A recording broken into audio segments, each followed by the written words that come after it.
Jesus Cristo e as profecias. O primeiro capítulo do Evangelho segundo Mateus inaugura a grandiosa narração da encarnação do Verbo, iniciando-se com a genealogia de Jesus Cristo e terminando no sublime mistério do seu nascimento.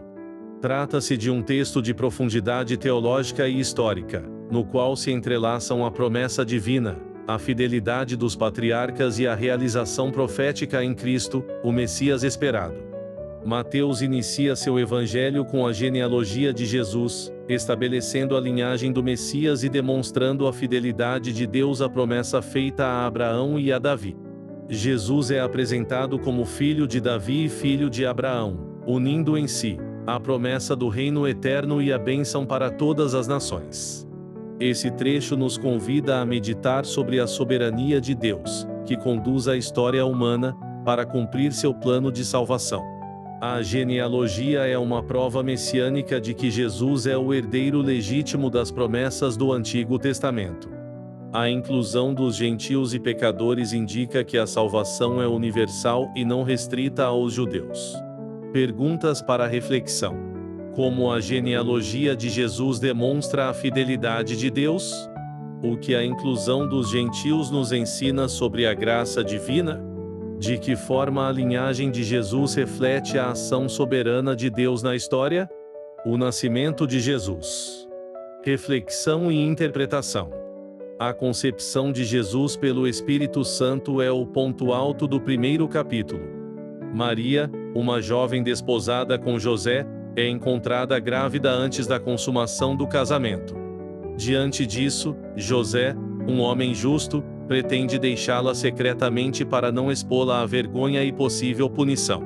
No entanto, um anjo do Senhor aparece a José em sonho e revela que a criança é fruto do Espírito Santo. O anjo ordena a José que tome Maria como esposa e que o nome do menino seja Jesus, pois ele será o Salvador de todas as nações.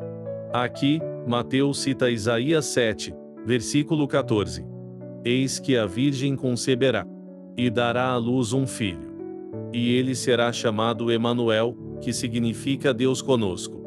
Essa passagem é uma das mais sublimes da Escritura, pois proclama a encarnação, o momento em que Deus se fez homem, para habitar entre nós. José, ao aceitar a vontade de Deus, torna-se instrumento do plano divino, revelando-nos a virtude da obediência e da fé silenciosa. O papel de José. Figura da paternidade adotiva, símbolo de retidão e obediência à vontade divina.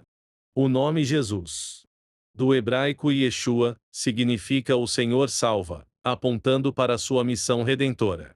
Emanuel, Deus conosco. Não apenas um título, mas uma realidade espiritual da presença divina entre os homens. Frases para reflexão. A convicção de José não se expressa em palavras, mas em atos de obediência.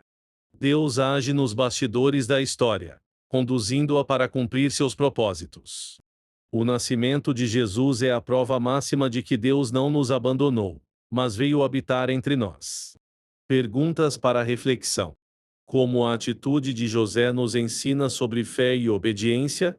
O que significa para nós, hoje, a promessa de Emanuel, Deus conosco? Como podemos reconhecer a presença de Deus em meio às circunstâncias difíceis da vida? Dicas práticas para a aplicação. Confie na soberania de Deus. Assim como Ele conduziu cada geração até Cristo, Ele também guia nossa vida segundo seu propósito. Obedeça à vontade de Deus com prontidão.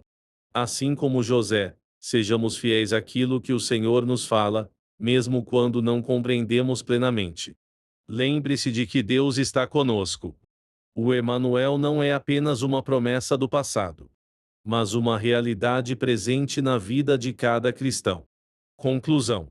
Mateus capítulo 1 não é apenas uma introdução genealógica e narrativa ao Evangelho, mas um poderoso testemunho da fidelidade de Deus. Ele nos ensina que Cristo é o cumprimento das promessas divinas, que a salvação é para todos aqueles que acreditam, e que Deus está presente conosco. Diante dessa revelação, somos convidados a responder com fé e obediência, confiando que aquele que iniciou sua obra em nós, a completará para sua glória.